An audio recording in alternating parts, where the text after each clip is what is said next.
Welcome to Casense.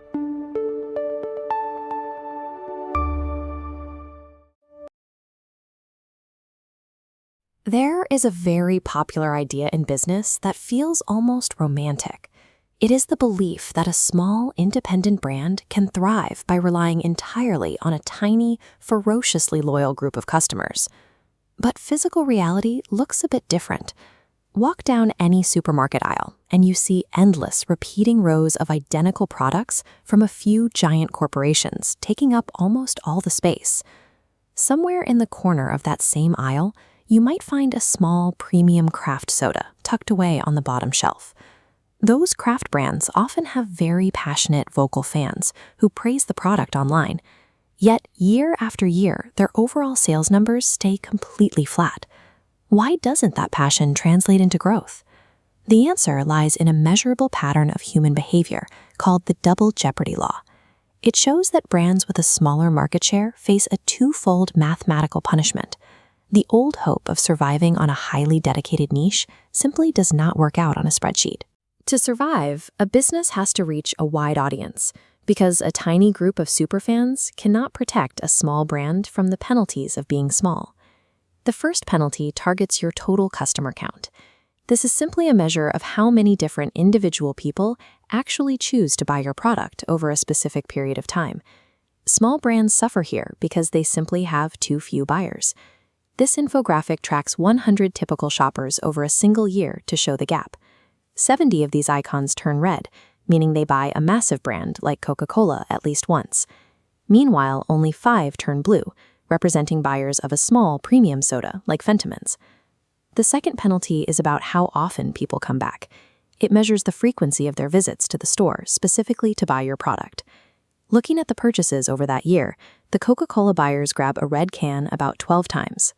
The Fentimans buyers take a second hit. Those 5 people only come back to buy the small brand 2 or 3 times. This is why it is called Double Jeopardy. You lose out on the total head count of customers, and then you take a second hit because those few customers buy from you less often. The data reveals something counterintuitive. The biggest brands do not dominate because their individual customers love them deeply. They win mathematically by having a massive pool of people who buy from them just a little bit more often. That brings up a very logical question. If someone really loves the taste of a small craft soda, why don't they just buy exclusively from that brand?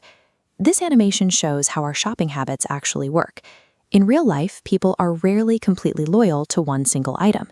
Instead, we all have a mental list of 3 or 4 acceptable brands, and we rotate through them based on what is easiest to get. What actually dictates the choice from that mental list is physical availability. The brand that is highly visible and immediately within reach is the one that gets put in the cart. The giant corporations prove this by embedding themselves in your daily path. You can see it in this photo of a rural landscape in Bangkok, completely dominated by a massive Coca-Cola billboard. Or look at this contrast in Japan. A bright red vending machine sits directly next to traditional stone lanterns. They make their physical presence entirely unavoidable, no matter where you are.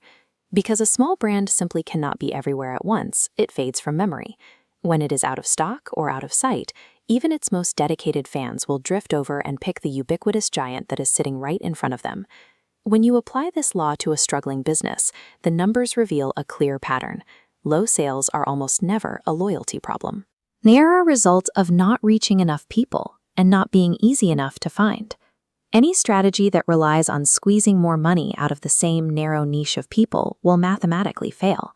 You will quickly burn through your resources trying to force an outcome the market doesn't support. The most effective fix is to shift your time and your budget outward. You have to start reaching out to light buyers and to people who have never purchased from your brand before, rather than hyper-targeting the same small group.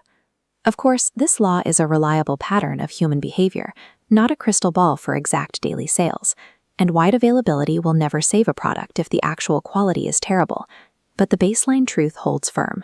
Sustainable growth comes from increasing your total number of buyers. To grow, you have to stop hiding in a comfortable niche and start stepping out into the wider market spotlight.